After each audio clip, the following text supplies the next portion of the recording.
Ele foi um dos homens mais ricos do mundo nos anos 60. Era dono de uma das maiores frotas de petroleiros do planeta, uma companhia aérea, edifícios comerciais nas principais cidades do mundo, uma ilha na Grécia e até do Cassino de Monte Carlo, em Mônaco. Tinha casas em Paris, Nova York, Londres, Montevidéu e Antibes. Membro influente do Jet Set internacional, era amigo de líderes globais, magnatas e celebridades de renome, como Winston Churchill, Gianni Agnelli e Frank Sinatra.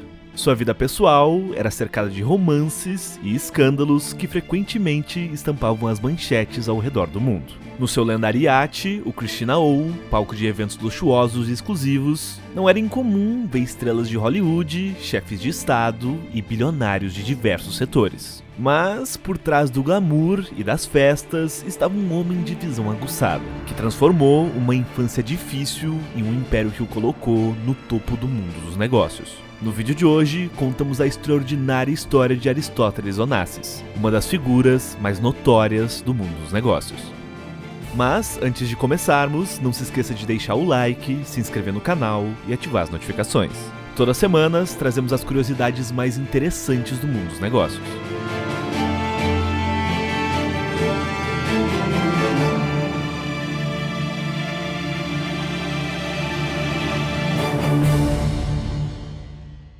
E quando falamos em Aristóteles Onassis, estamos falando de elegância e bom gosto. A Insider, que está apresentando esse vídeo a vocês, se destaca nesse quesito e agora ela tem um kit perfeito para você. As roupas da Insider unem minimalismo à tecnologia, resultando em peças inteligentes, versáteis e sustentáveis. E o melhor, que nunca saem de moda. Muito conhecida pela sua famosa Tech T-shirt, a Insider vem aumentando seu portfólio para você poder compor looks completos, sempre com tecidos tecnológicos e design atemporal. Agora você pode adquirir kits com mais desconto, de acordo com as peças que você mais gosta. Nós aqui do Curioso já garantimos os nossos kits de Tech T-shirts e cuecas Comfort por aqui. As roupas da Insider são criadas para durar, reduzindo a necessidade de trocas frequentes e assim você acaba economizando. E, melhor ainda, a Insider saiu na frente de todas as marcas, antecipando as promoções de Black November com ofertas imperdíveis, oferecendo os melhores preços do ano antecipadamente. E, para vocês que nos prestigiam, a Insider está oferecendo um cupom que terá descontos ainda maiores. É só aplicar o cupom Curioso15 que você terá 15% de desconto. Esse cupom é acumulativo aos descontos do site e junto aos descontos que você já tem lá, você pode chegar a até 40% off nas roupas. Mas corra, que os estoques são limitados e esse é o melhor momento para você garantir a sua Insider.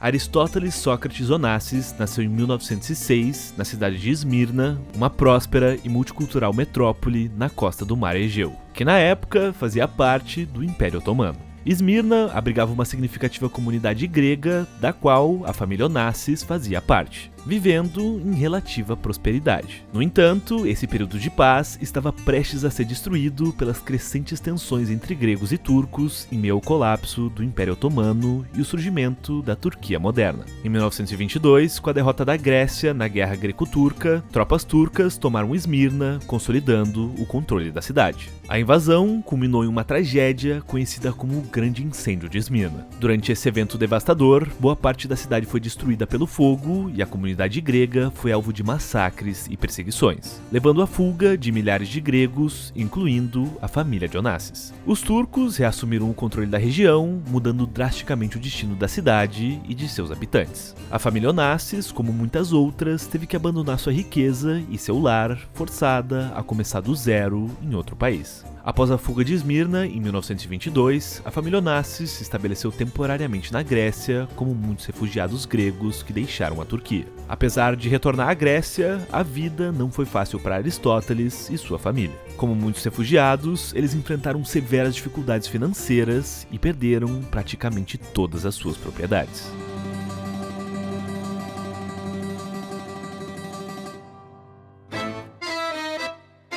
Em busca de novas oportunidades e de um recomeço, Onassis decidiu, em 1923, partir para Buenos Aires, na Argentina, deixando para trás o cenário incerto na Grécia e levando consigo apenas sua determinação para reconstruir a vida. Com apenas 17 anos e quase sem recursos, ele rapidamente se viu trabalhando em empregos simples para sobreviver. Começou lavando pratos em restaurantes e, em seguida, trabalhou como operador de telefonia. Mas, mesmo com essas tarefas, sua mente estava sempre focada em identificar oportunidades. Naquela época, a Argentina vivia um período de crescimento econômico significativo. O país se beneficiava de suas vastas exportações agrícolas e Buenos Aires, em particular, era uma cidade em expansão, com grandes fluxos de imigrantes e negócios crescendo em ritmo acelerado. Logo, Onassis percebeu uma oportunidade clara no mercado.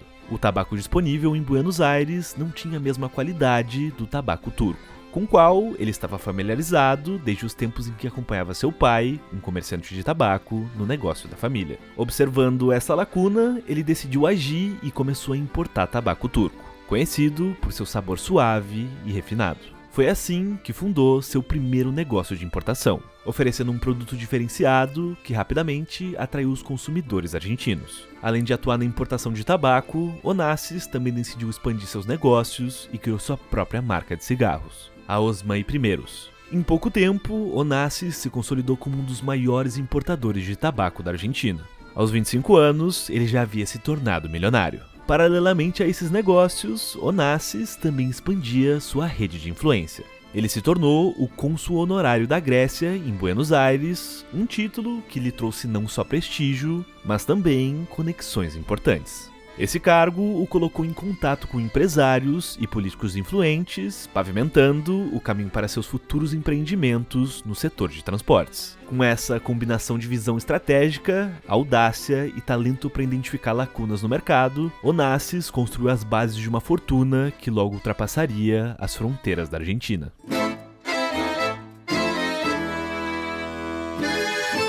Em 1933, em meio à Grande Depressão, Aristóteles Onassis fez um movimento ousado que mudaria sua trajetória. Depois de se estabelecer em Londres, onde se envolveu com o mercado financeiro e fez importantes conexões, ele começou a observar atentamente os efeitos da crise global sobre os negócios marítimos. Muitas empresas estavam à beira da falência e ativos valiosos, como navios, estavam sendo vendidos por uma fração do valor. Foi nesse cenário turbulento que Onassis aproveitou a oportunidade. Ele adquiriu 6 cargueiros da Marinha Canadense por preços extremamente baixos, marcando a sua entrada no setor que o faria famoso nos anos seguintes. Mas esse era apenas o começo. Após consolidar sua posição no mercado de transporte marítimo com a compra dos cargueiros, Onassis percebeu que o futuro do setor estava no transporte de petróleo. Observando o crescimento da demanda global por energia, ele decidiu investir em uma frota moderna e específica para esse novo mercado. Sendo assim, em 1938, Onassis encomendou a construção do seu primeiro petroleiro, chamado Ariston, em um dos estaleiros mais avançados da época, localizado em Gotemburgo, na Suécia. O Ariston tinha capacidade para transportar aproximadamente 15 mil toneladas de petróleo bruto, o que na época representava um marco tecnológico. Ele o fretou para a Tidewater Oil Company do bilionário Jean Paul Getty, um dos homens mais ricos do mundo na época, para transportar petróleo entre os Estados Unidos e o Japão. Isso também marcou o início do relacionamento de Onassis com as grandes empresas de petróleo. Em 1939, ele deu seu próximo passo decisivo. Fundou sua primeira empresa panamenha, a Sociedade Marítima Miraflores, no Consulado do Panamá, em Londres. A partir de então, seus navios mercantes passaram a navegar sob a bandeira do Panamá. Daquele ponto em diante, Onassis utilizou apenas empresas offshore e bandeiras de conveniência para suas atividades comerciais. Aqui, vale destacar que Onassis foi um dos primeiros a utilizar empresas offshore em países como Panamá, Mônaco e Liechtenstein, muito antes de as grandes multinacionais descobrirem esses paraísos fiscais. Aliás, se você quer saber como as offshores funcionam, tem vídeo aqui no canal. Você vai poder clicar nele no final desse vídeo. Essa, inclusive, foi uma das principais estratégias de negócios utilizada por Onassis ao longo da sua carreira. Além disso, Onassis também ficou conhecido por tomar riscos monumentais e sempre utilizar o dinheiro dos outros, muitas vezes sem nem precisar fornecer garantias. O próprio Onassis costumava dizer: abre aspas, minha vida inteira foi uma enorme aposta, fecha aspas. Outra de suas frases famosas era, abre aspas, peça empréstimos grandes e sempre pague pontualmente. Nunca peça empréstimos pequenos, fecha aspas.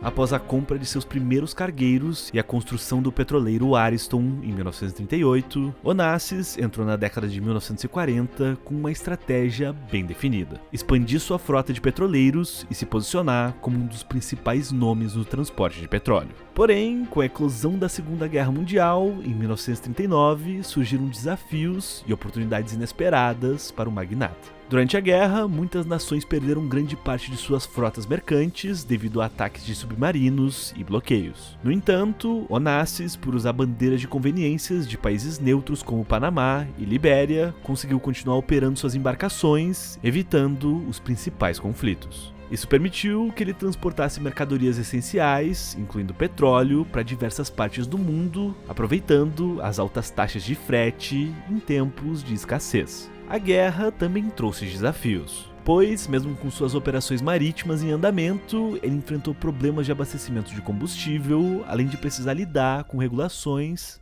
e embargos impostos pelos países em guerra. Onassis, no entanto, soube navegar essas dificuldades com sua capacidade de negociação e flexibilidade nos negócios. Em 1946, quando a guerra já havia terminado, ele se casou com a Tina Mari Livanos, filho do magnata Stavros Livanos, um dos maiores armadores da Grécia, fortalecendo suas conexões na elite do transporte marítimo. O casamento foi um marco social, unindo duas das famílias mais poderosas do setor, o que também lhe deu maior acesso à oportunidade de expansão de sua frota e negócios. Após o término da guerra, com a economia global se recuperando e a demanda por petróleo em ascensão, Onassis estava estrategicamente posicionado para crescer ainda mais. Sua frota, já robusta, foi expandida com a compra de petroleiros adicionais e ele continuou a fazer negócios com as 7 irmãs, as grandes empresas petrolíferas da época. Para você ter uma ideia da expansão dos negócios de Onassis no pós-guerra, entre 1945 e 1955, a sua frota cresceu de 6 para 77 navios. Mas Onassis ainda não estava satisfeito.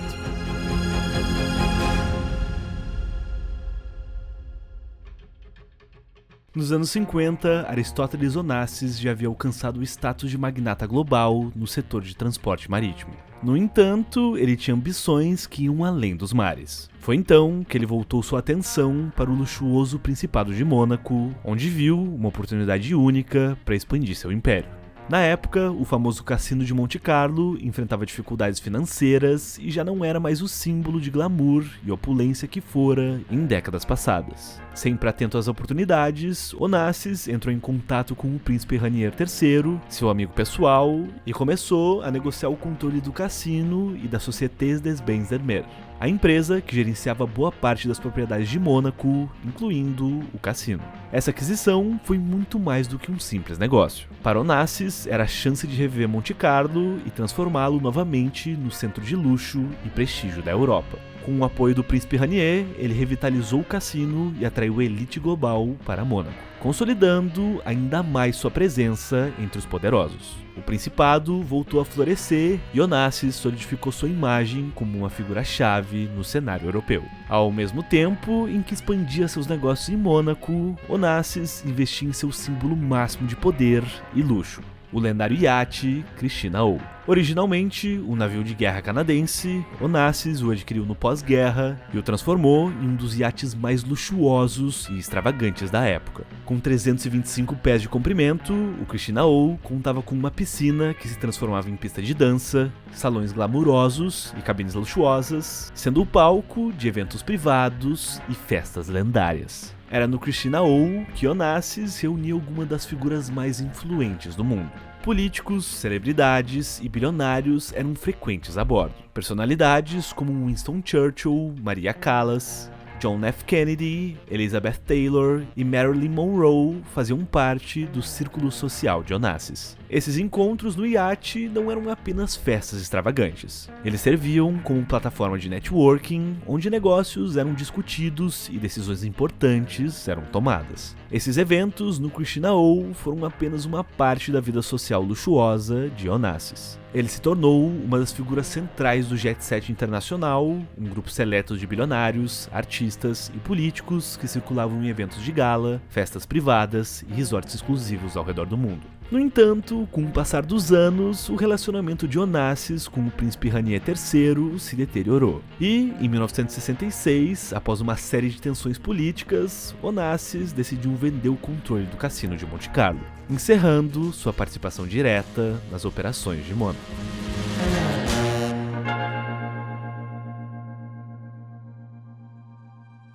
Em 1953, Onassis elaborou um plano audacioso que ameaçou o domínio das grandes companhias petrolíferas multinacionais, as Sete Irmãs. Ao perceber que as companhias petrolíferas planejavam construir seus próprios navios e fretar petroleiros de empresas independentes apenas ocasionalmente, Onassis teve que buscar uma alternativa, pois, do contrário, enfrentaria grandes riscos. Então, em janeiro de 1954, Onassis propôs um acordo ao rei da Arábia Saudita. Onassis planejava construir uma frota de petroleiros sob a bandeira da Arábia Saudita em troca do monopólio no transporte de petróleo saudita para mercados internacionais. Esse acordo visava tirar o controle do transporte das grandes companhias ocidentais. No entanto, devido à forte pressão das empresas petrolíferas ocidentais e à intervenção dos governos dos Estados Unidos e do Reino Unido, o acordo foi cancelado no mesmo ano, em 1954, antes de ser implementado. Após o cancelamento do acordo, Onassis enfrentou um boicote das Sete Irmãs que interromperam o uso de seus navios para o transporte de petróleo,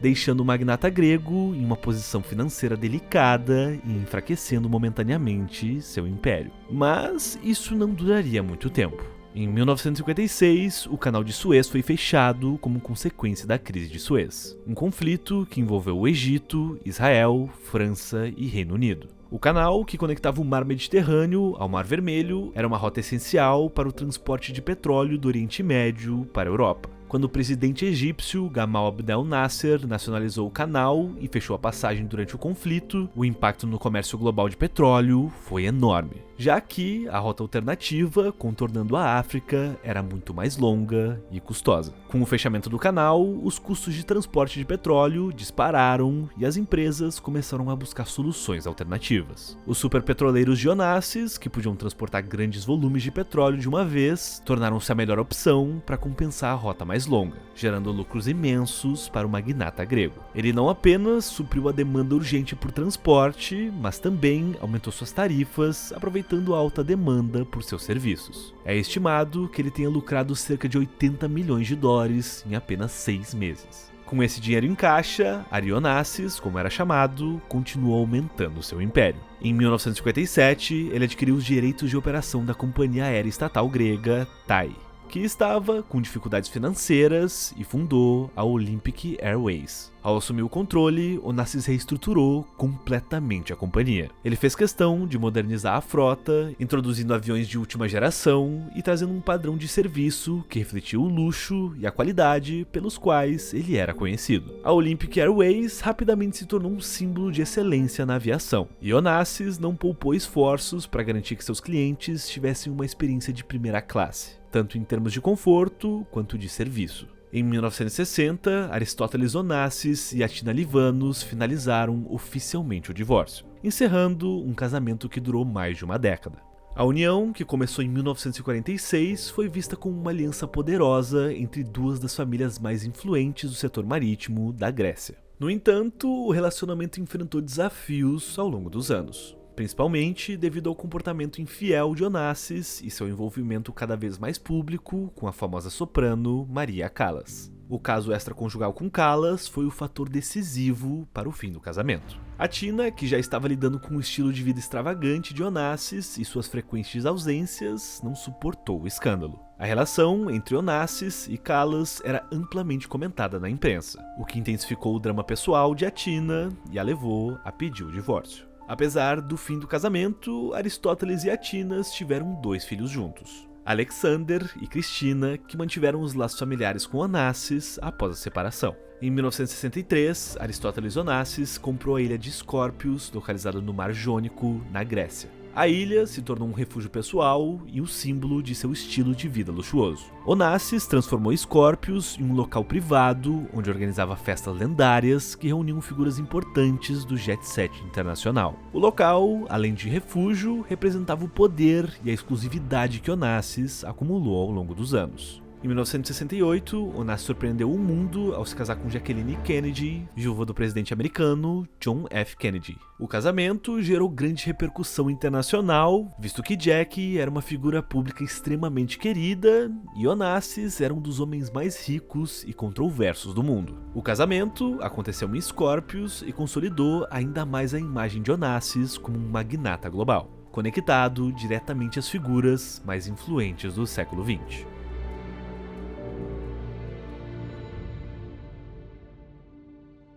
Apesar de todo o sucesso nos negócios, a vida pessoal de Onassis foi marcada por uma tragédia devastadora. Em 1973, seu filho, Alexander Onassis, então com apenas 24 anos, morreu em um acidente de avião. A perda de Alexander abalou profundamente Onassis, que entrou em um período de luto e declínio emocional. A tragédia não afetou apenas seu estado emocional, mas também teve um impacto significativo em sua saúde e em seus negócios, que começaram a perder o ritmo frenético de crescimento que tinham até então. Em 1974, ele vendeu o controle da Olympic Airways ao governo grego, encerrando sua ligação com a aviação e focando em outros aspectos de sua vida e legado. 2 anos após a morte de Alexander, a saúde de Onassis se deteriorou rapidamente. Ele sofria de miastenia graves, uma doença neuromuscular que enfraquece os músculos. Em 15 de março de 1975, Aristóteles Onassis faleceu em Paris aos 69 anos, deixando para trás um dos maiores impérios do século XX. Com a morte de Onassis, sua filha, Cristina Onassis, assumiu o papel de herdeira de grande parte da fortuna da família. No entanto, a vida de Cristina também foi marcada por tragédias. Em 1988, aos 37 anos, ela morreu de um ataque cardíaco, resultado de anos de problemas de saúde e traumas emocionais. Sua morte foi o fim da linha direta de Aristóteles Onassis. Após a morte de Cristina, a única herdeira viva do Império Onassis é sua filha, Atina Onassis, fruto do casamento de Cristina com o empresário francês Thierry Roussel. Uma curiosidade interessante é que Atina Onassis foi casada com o cavaleiro brasileiro Álvaro de Miranda Neto, mais conhecido como Doda, e viveu por muitos anos no Brasil. A fortuna da herdeira de Aristóteles Onassis está estimada em mais de $1 bilhão. Mas e você? O que achou da história de Aristóteles Onassis? Deixa nos comentários a sua opinião e diga qual outra história você gostaria de ver aqui no Curioso Mercado. Como prometido, o vídeo das offshores vai estar aqui na tela, e se você quiser saber a história de outro magnata do petróleo, Mark Rich, temos um vídeo dele aqui no canal. Curioso Mercado, conteúdo para quem tem conteúdo.